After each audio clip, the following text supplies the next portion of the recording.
से आज भी उनको जाने जाना होता।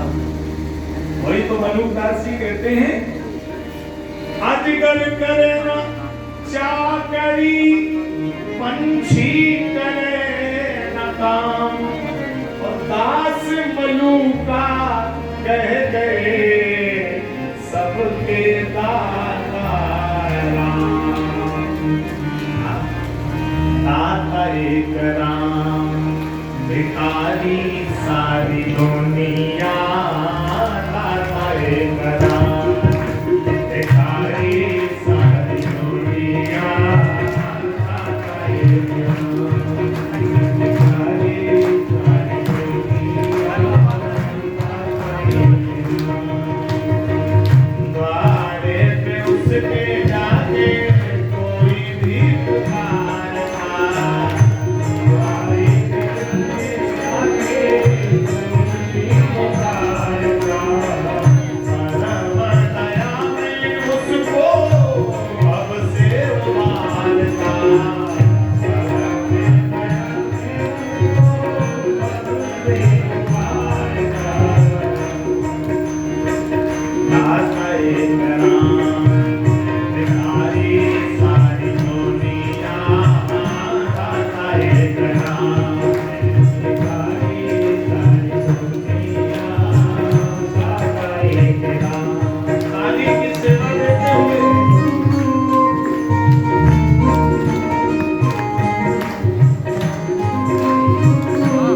हरि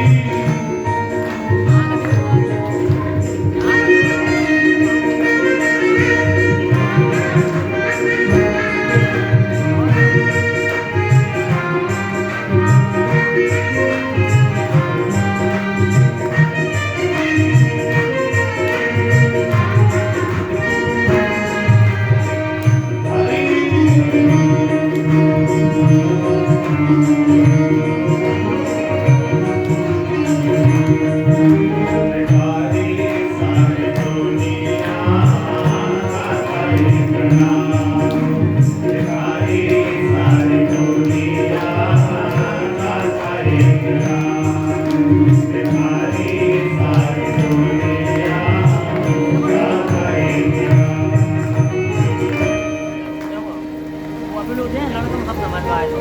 सत्संग का बहुत बड़ा प्रभाव है जीवन में। तो भगवान कह रहे हैं, प्रथम भगति संग अनवर संगा, दूसर गति मम कथा प्रसंगा। पहली भक्ति है भगवान की, जो निष्ठा भजन करते हैं ऐसे संतों का सानिध्य प्राप्त हो जाए। दूसरी भक्ति भगवान की कथा में मन लग जाए, ये दूसरी भक्ति है। तो महाराज सत्संग का बड़ा प्रभाव है। आप जोड़े जाते हैं, जो भले रहे जो चले गए, तब से सोच रहे कि कब जाएं कब जाएं। तो दोनों के हाथ जुड़ते हैं, साधु पुरुष के आगे से और सज्जन के पीछे से हाथ जोड़ते हैं।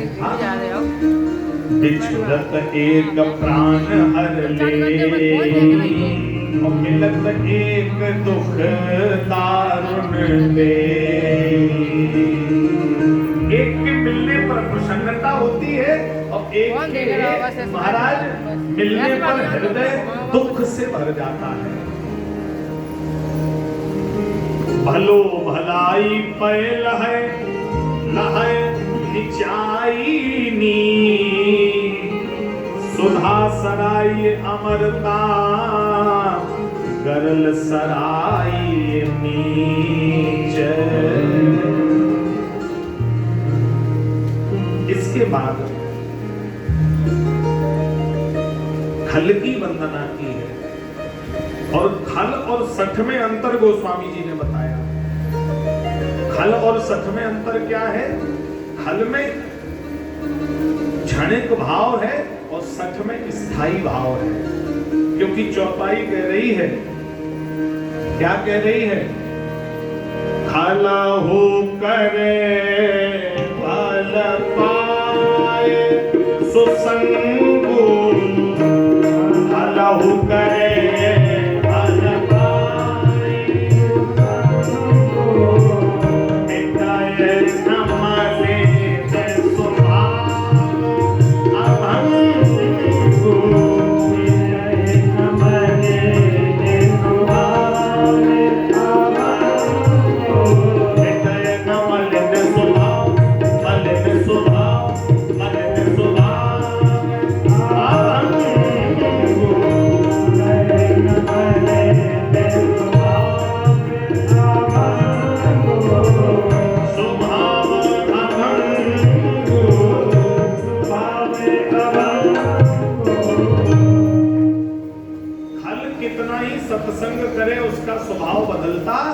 नहीं है। और सठ का गोस्वामी जी कह रहे हैं, सठ सुधरे सत संगति पाई,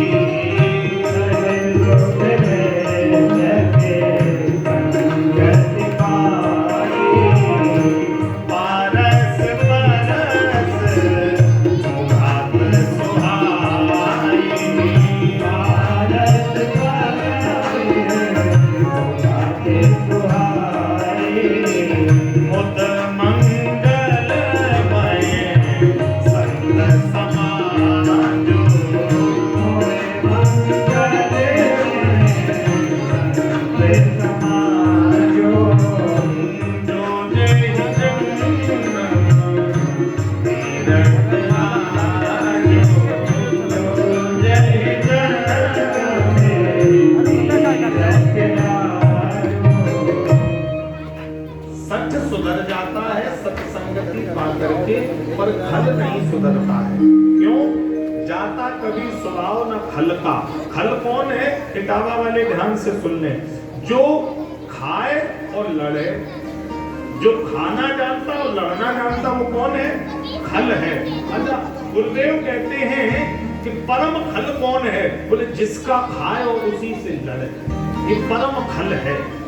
लेकिन बोले खल में क्षणिक भाव है। जितनी देर कथा सुनेगा तो उतनी देर तो सुधर जाएगा। हाँ, पंडित जी कहे तो सही रही, देखो कितनी बढ़िया बात कही। और आरती हुई तो जैसे ही गली पार करके उधर पहुंचा, फिर देखो कैसी कैसी बातें आना शुरू दिमाग में। हाँ, तो वो थोड़ी देर कथा सुनेगा तो बदलेगा, और जैसे ही बाहर गया तो फिर वैसा ही का वैसा। ऐसा व्यक्ति कौन है? खल है। खल ये खाना जानता है और लड़ना जानता है, और वैसे ही का वैसा हो जाता है। और सठ कौन है? सठ पहले तो सुधरेगा नहीं, और सुधरेगा तो फिर बिगड़ेगा नहीं। जैसे डाकू अंगुलीमाल लूटता और हत्याएं करता। एक दिन महात्मा निकले, घेर लिया, है बाबा निकाल के रखो, क्या है? महात्मा जी बड़े तपस्वी थे। बोले मेरे कमंडल में भिक्षा देनी पड़ेगी। मेरा संकल्प है, जब तक मुझे कोई भिक्षा नहीं देता तब तक मैं किसी को आशीर्वाद भी नहीं दे पाता। तुम मुझे भिक्षा दे दे और मेरे पास जो होगा हम सब तुझे दे देंगे। यह सुनकर के डाकू और आग बबूला हुआ। बाबा भूतों से ही भिक्षा, भूतों से भिक्षा? ये तो तुम शुक्र मनाओ कि हमने तुम्हारा कमंडल तुमका नहीं छड़ाया। महात्मा जी बोले तुझे भिक्षा तो देनी पड़ेगी, चाहे इस वृक्ष का एक पत्ता तोड़कर मेरे कमंडल में डाल दे। अंगुलीमाल बोला एक पत्ता कौन कहे, मैं एक डाली तोड़ करके दे दूंगा। और उसने अपनी तलवार से डाली काटी और कमंडल के ऊपर महात्मा पे फेंक दी। महात्मा जी बोले मैंने एक पत्ता दान में मांगा था, तूने डाली क्यों काटी? अरे बोले काट दी तो काट दी। महात्मा जी बोले मुझे डाली नहीं चाहिए, केवल कमंडल में एक पत्ता चाहिए। तो फिर क्या करें? बोले ये डाली जैसे काटी है वैसे ही इसको अब जोड़ दे। डाकू बोला तोड़ना मेरे हाथ में है, जोड़ना मेरे हाथ में नहीं है। महात्मा जी आग बबूला हो गए। अरे मूर्ख, जिसे तू जीवन नहीं दे सकता उसे मारने का अधिकार भी परमात्मा ने तुझे नहीं दिया। जिसको तू जोड़ नहीं सकता उसको तोड़ने का अधिकार भी परमात्मा ने हमें नहीं दिया। मेरे भाई, इतनी बात सुनकर अंगुलीमाल कांपने लगा और महात्मा के चरणों में गिर पड़ा। जीवन बदल गया। खालऊ करई भल पाय सुसंगू मिटय न मलिन स्वभाव अभंगो।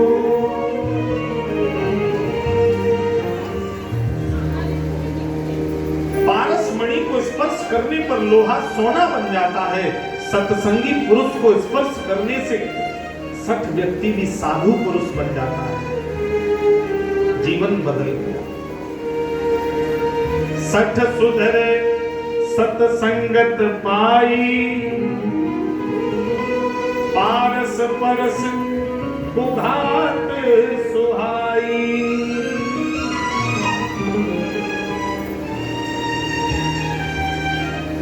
तो मैं निवेदन कर रहा था, एक संत कहते हैं हाथी के दांतन के खिलौना बने भांति भांति, मृग की छाल मृग छाला काम आई है। शावर की खाल को ओढ़त सिपाही लोग, सिंह की खाल शिव शंकर मान भाई है। बकरी की खाल के मृदंग बने भांति भांति, पर ये मानव की देह हरि भजन बिना कौनो कामे नहीं आई है। किसी काम का ये मानव शरीर नहीं है। संत कहते हैं चली जा रही है उम्र धीरे धीरे, चली जा रही है उम्र धीरे धीरे, बुढ़ापे का होगा असर धीरे धीरे, बुढ़ापे का होगा असर धीरे धीरे। चली जा रही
उमर धीरे धीरे जा रही है, उमर धीरे धीरे जा रही है, उमर धीरे धीरे चली जा रही है, उमर धीरे धीरे चली जा रही है, उमर धीरे धीरे चली जा रही है, उमर धीरे धीरे चली जा रही है, उमर धीरे धीरे झुकी जा रही है कमर धीरे धीरे, नाक से बहेगा नाला, आंख में तनेगा जाला, लकड़ी से पड़ेगा पाला, जरा सी जिंदगानी में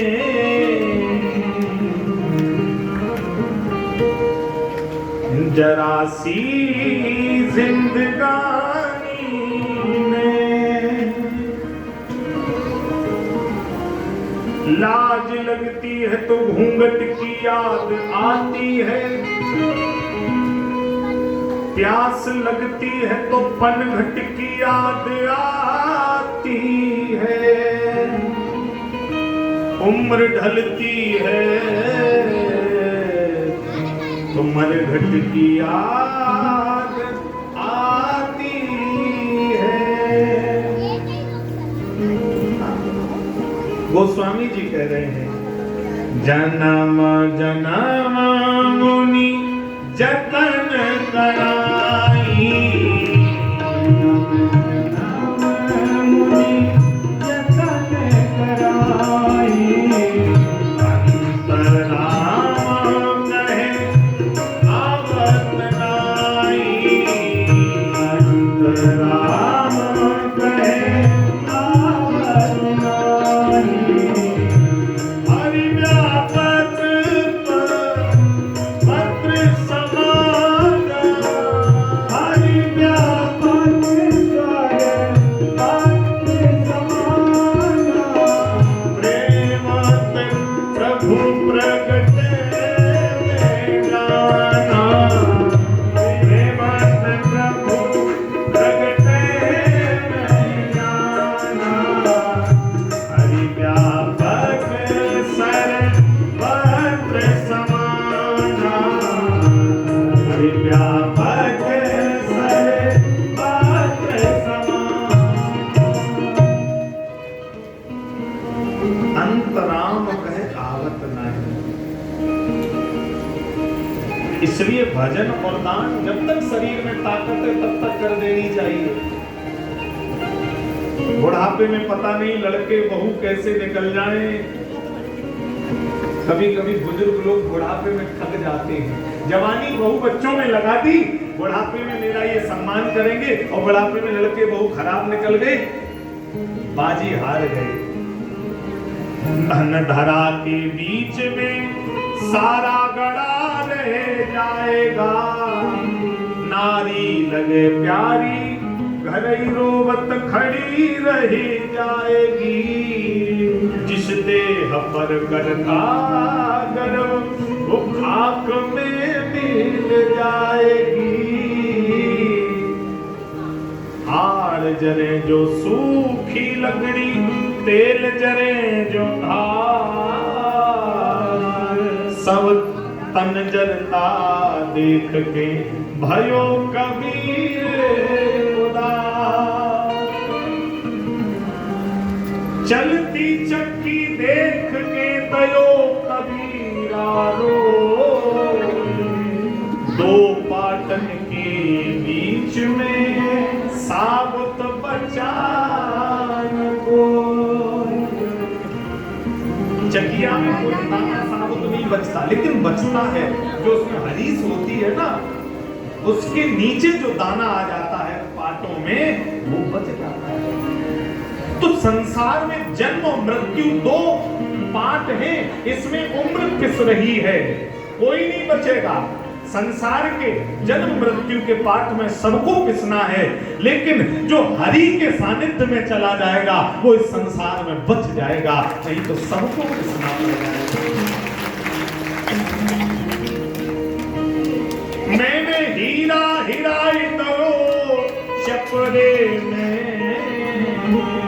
हमारे गुरुदेव कहते थे चपरे में भैया चौरे में हीरा हिराई दो चपरे में, जौनो तेल दिया में बाती जगमग जगमग हो रहा है, घट गो तेल लिपट गई बाती, ले चल हो रहा है।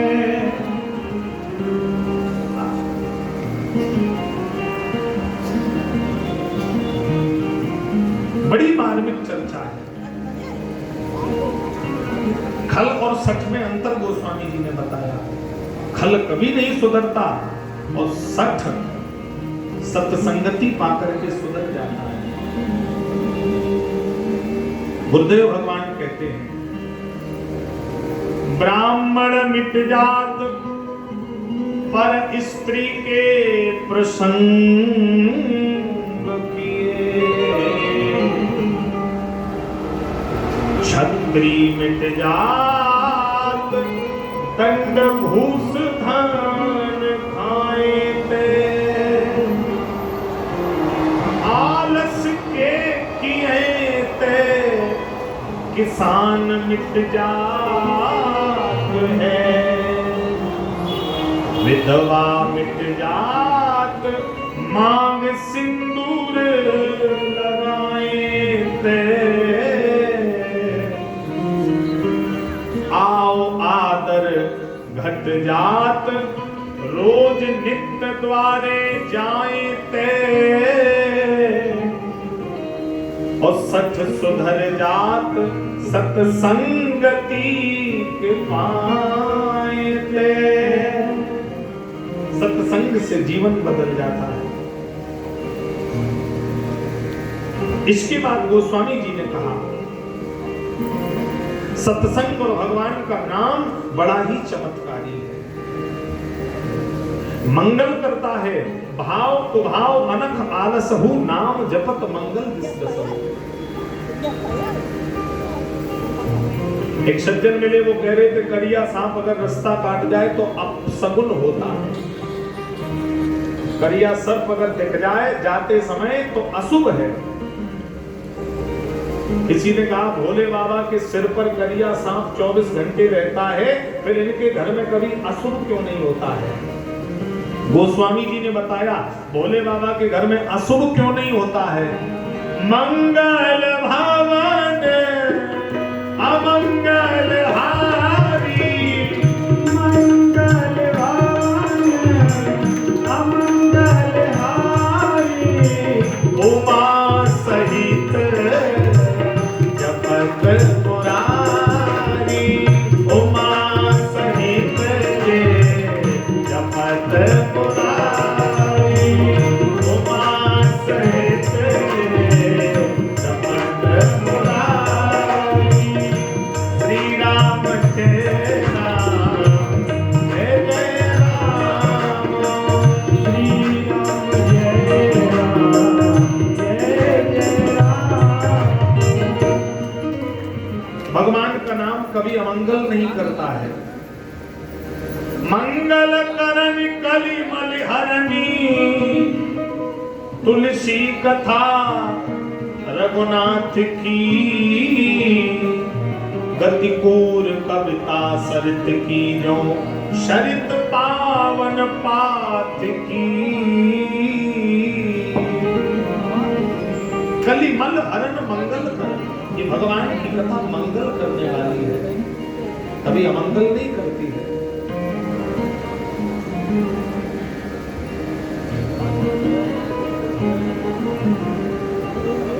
आज भगवान के नाम की गोस्वामी जी ने वंदना की है।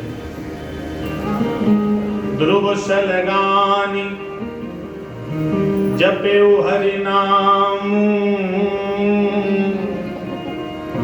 पायऊ अचल अनुपम ठाम। राम एक तापस प्रिय तारी नाम कोट खल कुमति सुधारी। राम ने एक अहिल्याकारी है, नाम ने करोड़ों अहिल्याकारी। नाम राम से बड़ा है, नाम की बड़ी महिमा है। एक जगह की घटना है,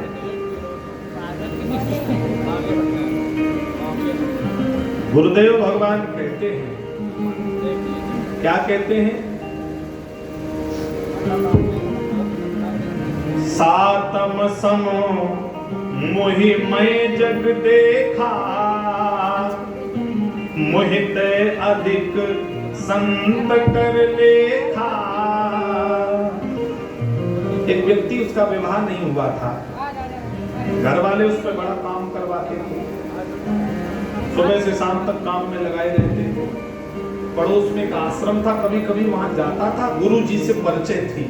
एक दिन पोटली उठाई, घर से त्रसित हो गया गुरु जी के पास। गुरु जी मैं घर छोड़ आया। क्यों?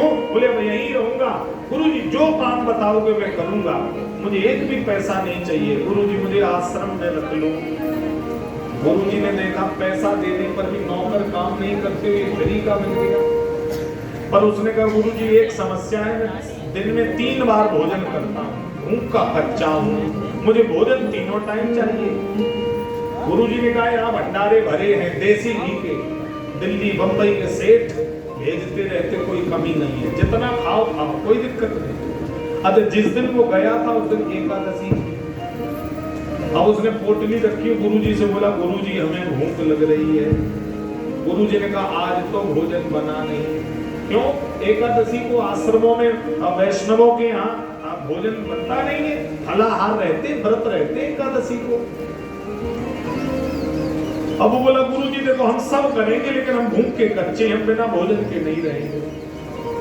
गुरु जी बोले देख तू अगर भूख का कच्चा है तो ले थोड़े आलू और आटा ले जा और बगीचे में जाके अपना भोजन बना ले। नमक आलू आटा उसने ले लिया और बगीचे में जाकर के भोजन बनाया। गुरु जी ने कहा सुनो अब तुम आश्रम में आ गए हो तो नियम का तुम्हें पालन करना पड़ेगा, अब बिना भगवान को भोग लगाए भोजन नहीं करना।